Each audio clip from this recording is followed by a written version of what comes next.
Bip Radio, l'invité. Bonjour, je suis Ousmane Batoko. En tant qu'ancien politique béninois, quelle lecture faites-vous de la démocratie aujourd'hui au Bénin? J'ai un leitmotiv dans l'interprétation que je fais de la situation politique dans notre pays. Ce leitmotiv se résume en ceci: nous avons les moyens et les capacités de faire beaucoup mieux. Comment la démocratie se porte aujourd'hui selon vous? Vous savez, quand on parle de démocratie, on parle de liberté. Il n'y a pas de démocratie sans liberté.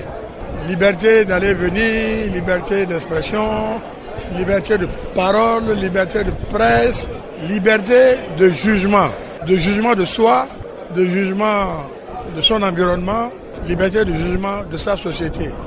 Aujourd'hui, nous ne sommes pas encore. Dans ce contexte, que pouvons-nous faire selon vous?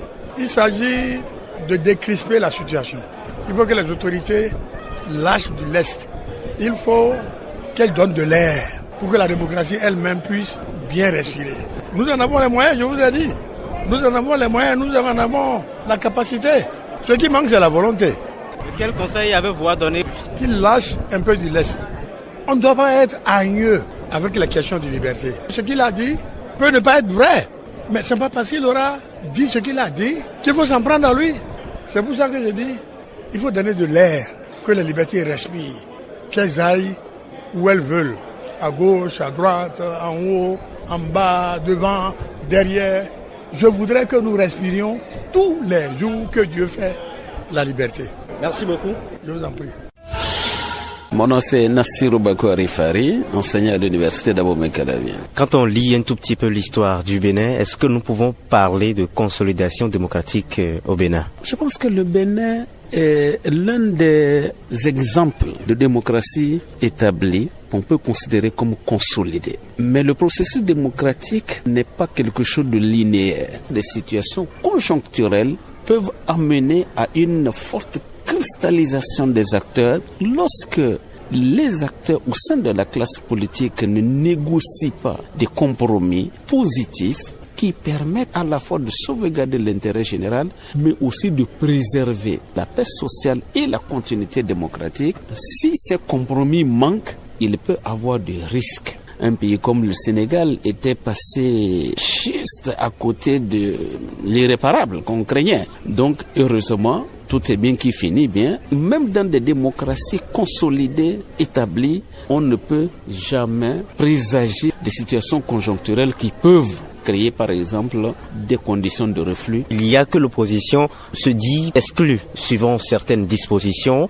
Quelle lecture faites-vous? Je pense qu'un processus démocratique doit avoir pour objectif l'inclusivité. La démocratie, certes, est un jeu à somme nulle. C'est-à-dire, lorsqu'il y a une élection, il y a un gagnant, un perdant. Et cette forme de démocratie, s'il n'y a pas de dispositif intermédiaire pour atténuer ce système de jeu à somme nulle, cela crée des polarisations avec le temps. Alors, l'opposition et la mouvance peut-être dans le contexte béninois. C'est vrai, une opposition comporte toujours des frustrations, particulièrement lorsque l'opposition ne représente pas une masse suffisamment critique pour empêcher l'adoption ou le vote de certains types de lois. Malheureusement, ça fait partie des règles du jeu, mais il est souhaitable que dans tous les actes politiques qu'on pose, il faut toujours intégrer la dimension de l'inclusivité et le rejet de l'accaparement et de la monopolisation complète